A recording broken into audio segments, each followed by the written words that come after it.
Okay, we're back here, day one of the Métis Nation Saskatchewan Legislative Assembly, and with me this afternoon I have My name is Gerry Gardner. Gerry Gardner. Where are you from, Gerry? I'm from Isle of Lacrosse Lake. That's where I'm from originally. Okay. I was raised there when I was not in the residential school. My parents and my grandfather, great grandfather. My great grandfather is descendant of the Red River, Okay. and I don't know exactly the year that he made his way to Isle of Lacrosse, but it was probably in the late 1800s. And And early, what was your great grandfather's name? his name was Robbie Gardner. He was a Scottish half-breed from Red River. Yeah, and he was an educated man. He probably the first school teacher in Isle of Lacrosse, Oh, is what nice. I've heard. Yeah, and sometimes he's not represented at the Rossignol School or the school in Isle of Lacrosse. I'm not sure why. Maybe people don't know. I don't know. But he was educated. But we always thought funny that he never allowed his kids to be educated. Okay. His children, like my grandfather, they weren't educated in the regular education. Oh, They okay. didn't speak English. And what did they speak? They spoke mostly Cree and Michif. That's the language they spoke. Oh, okay. Yeah. So before we came on air, Gerry, you told me that you were raised on Isle of Lacrosse Lake, not in the village. Can you tell me a little bit about that? Yeah, we were raised in along the mouth of the Beaver River and also Sandy Point and up the lake. The lake is about 50, 60 miles long, and we were raised on the north end of the lake, right along the lake anywhere. We were just probably nomadic at the time. As a child, I remember, like we and depended on which season. Like if it was fall, we'd move into the bush for trapping, winter trapping, getting ready for winter trapping and stuff, and hunting, moose hunting, and preparing for the winter time. Can you share with me some of the earliest memories of living that nomadic life? I probably was very young, probably 3, 4, 5 years old, just before I went into residential school, and we were all in residential school. I was 6 years old when I went into residential school in Isle of Lacrosse. Okay. Yeah, and then my younger siblings followed, and pretty soon my parents. I guess they didn't like their children being in the residential school by themselves. Had to kind of forced to move to Isle of Lacrosse, to the village of Isle of Lacrosse. But I was already out of school back then, so it was, yeah. But How old would you have been back then? uh, I probably was around maybe about 15 or something, 16 years old. Yeah, I I didn't go to school anymore. I just quit.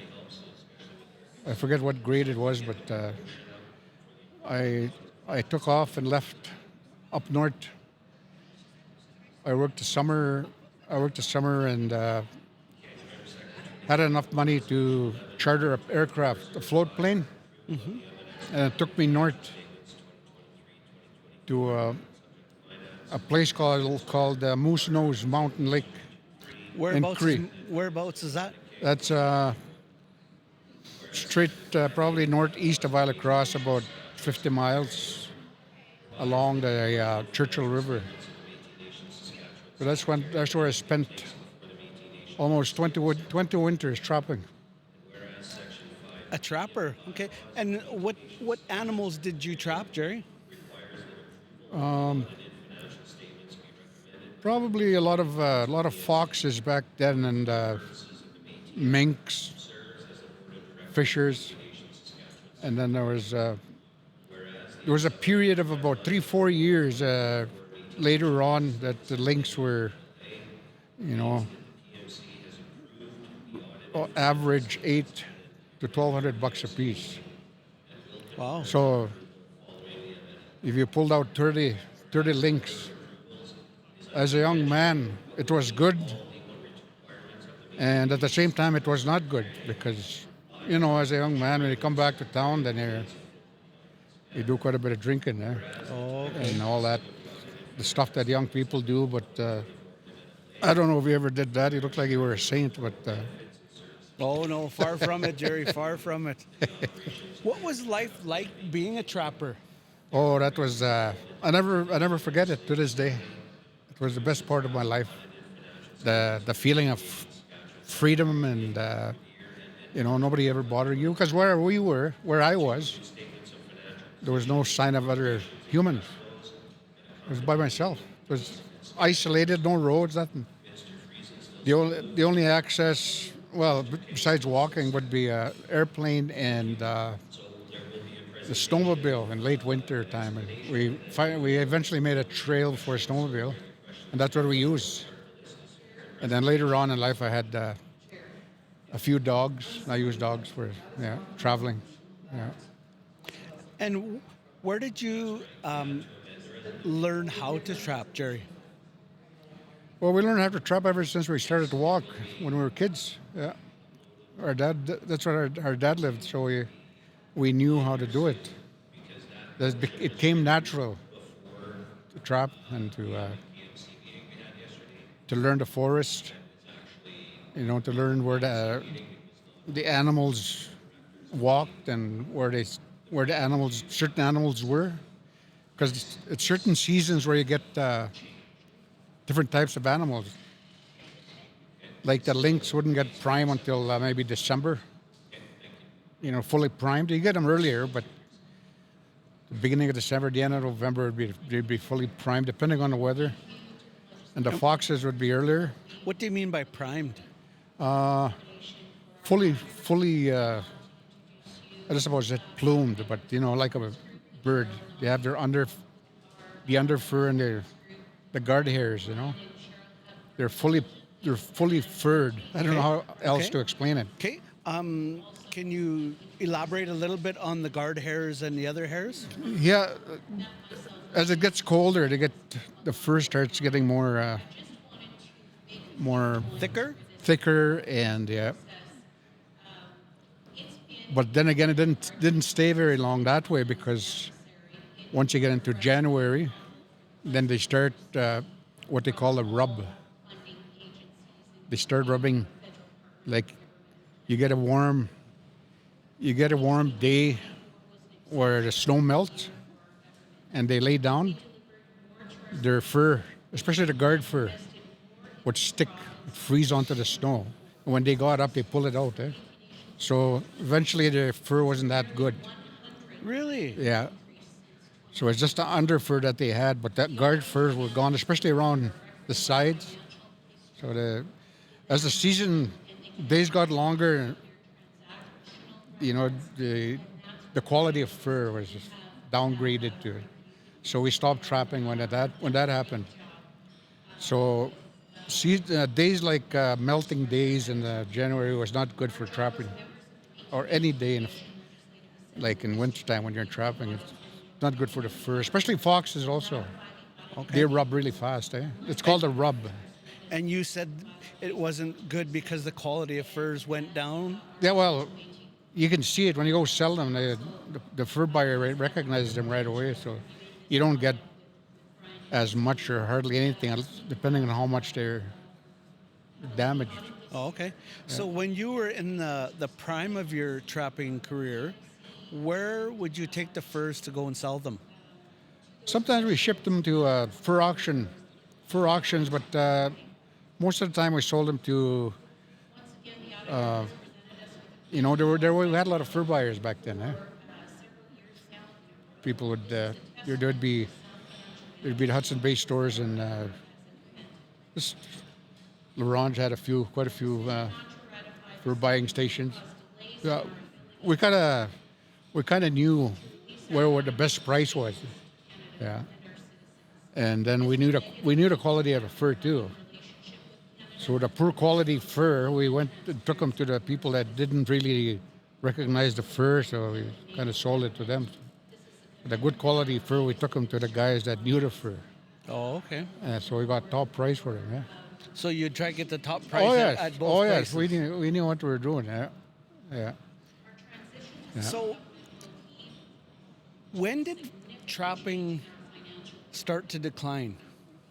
Oh, geez, probably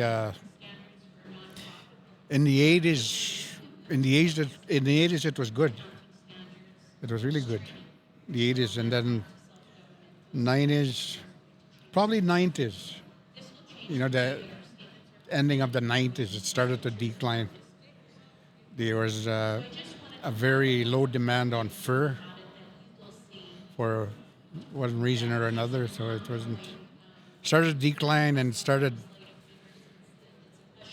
and it was expensive to go trapping because gasoline and all that, so it wasn't quite worth it that way financially.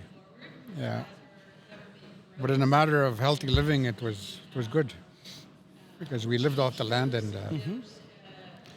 And 80-90% of our food was from the land. oh, okay. Yeah. And what did you transition into after your trapping life? Well, after I got married and had kids, and I realized I needed a job to supplement my trapping. I did quite a bit of commercial fishing also during the summer back then. So there's a lot of commercial fishing.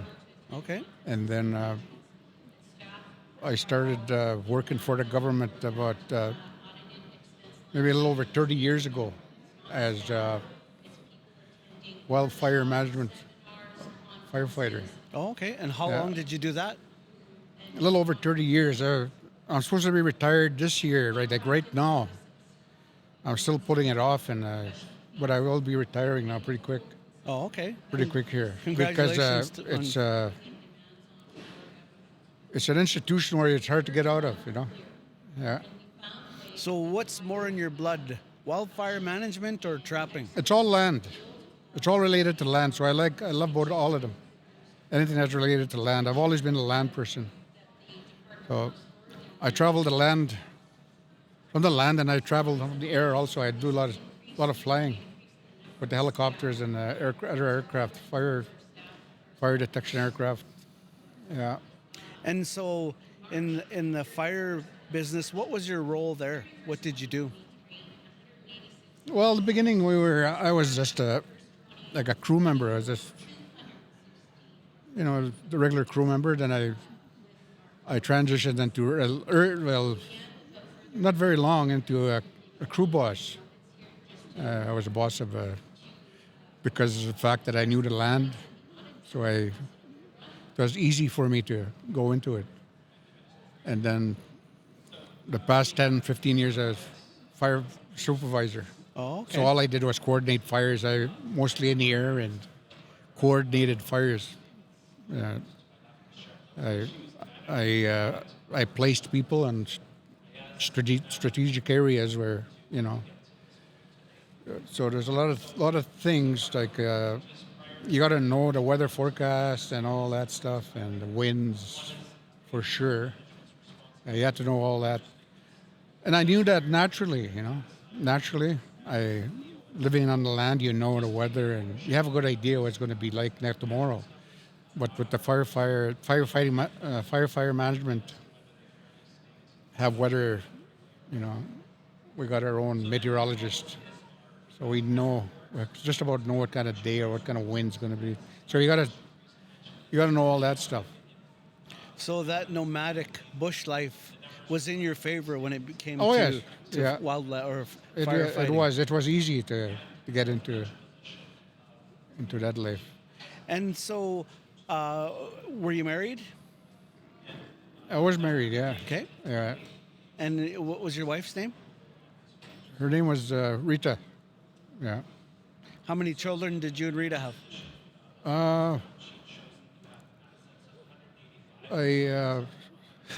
Just like my dad. He was asked how many children he had. Oh, about 5 or 6. But anyway, I had 3 biologically, and I kind of raised 2, Oh, okay. 3 maybe. Yeah. Yeah, kids that came into the house, I kind of raised them. Yeah. Yeah. Where are your children now? Well, they're all grown. They're all grown now. Okay. Yeah. Some are in Isle of Lacrosse, some are in different places across Oh, country. yeah. Yeah. Yeah. Yeah. Grandchildren? Yeah. Yeah. Don't ask me how many. Okay, I won't ask how many. Yeah. I do have 2 great grandchildren, so they're. Yeah. A proud grandfather. Good for you. Yeah. Have you passed on any of your land skills to your grandchildren and your children? Oh yes. Yeah. Yeah. They learn naturally. Natural. Yeah. They learn basic survival skills. They're pretty good. Yeah. And how does it make you feel to take your grandchildren out on the land and teach them? It feels good. Feels good, yeah. It feels good. But throughout the years, I've noticed the land itself has been. They talk about climate change, and I do a lot of record keeping, and and there is quite a big change on the landscape. For instance, a lot of birds are missing. A lot of birds that were there when I was a kid is no longer there. Like, insects. You notice there's starting to be a lot of insects. Like, for example, spiders, because they don't have as much predators as they used to. Mm-hmm. So there's a lot of insects all over. And the shorelines are kind of quiet. They used to be full of life along the shorelines of the lakes. The what they call the riparian zones. They used to be full of life. Mm-hmm. Lots of little creatures missing. The frogs disappeared. No frogs. And I've since this past summer, I've been hired by Métis land guardians, so I'm doing that now quite a bit. Nice, good. Last time. And why are the animals disappearing? I think a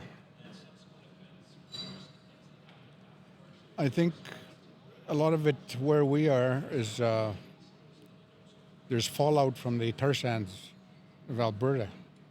We're right on the prevailing winds. You see this soot on the lakes in the springtime when the snow is melting and the ice is melting. You see the soot out in the lake. So the snow melts very fast. And to my understanding, I don't know, I'm not a biologist, but it's acid. So the frogs are very sensitive. They feel the stuff, At first, so they disappeared. Yeah. So there's a lot of birds missing, a lot of animals missing. They're no longer there. So when some of those animals are missing, what happens to the other animals? Well, like I said, there is a chain reaction. Insects don't have as much predators, and there's more insects. Yeah.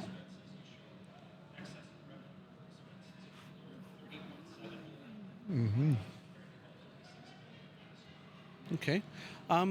Before we close, Gerry, if you had a message for the next generation, what would that message be? Learn a language and know who you are. The language, because we do have our own unique language system in the northwestern part of Michif language, but we're also fluent in Cree. One side of my parents were Michif, and one side of my parents was Cree, Woodland Cree. So I know both. I'm fluent in both. And the Michif we talk is a lot of old French mixed in with Woodsland Cree words. I noticed down here it's kind of mixed in with maybe I don't know. I'm guessing it's Ojibwe and they have an accent sort of thing. So, but the words are similar. The old words. I talked to Norman Fleury and I could understand them because I heard my grandmother use these words when I was a child. But the verbs that they use in between are different. Yeah, maybe it's some sort of Cree, but pronounced differently. Yeah, but it's still understood. I understand it. Mm-hmm. Yeah, but we do have our own unique language that we speak. Okay. Yeah. Interesting. Yeah. Okay, well, I'd like to thank you for your time, Gerry, and coming to share a bit of time with me here. Looking forward to anything for the rest of the weekend? Oh yes. Yeah. Yeah, I never was involved in the political part of it, any Métis movement or anything with politics. I never was. Just recently, I had an interest in, well, I don't know. I can't say I like it yet, but I'm here. Yeah, I'm here because Well, I think because I care that it could help Yep. in the long run, land-wise and our survival as a people. Yep. Yeah, yeah. Okay, Gerry, I'd like to thank you again for sharing some time with me and look forward to seeing you on the trail in the future. Nice talking to you. Yeah. Thank you.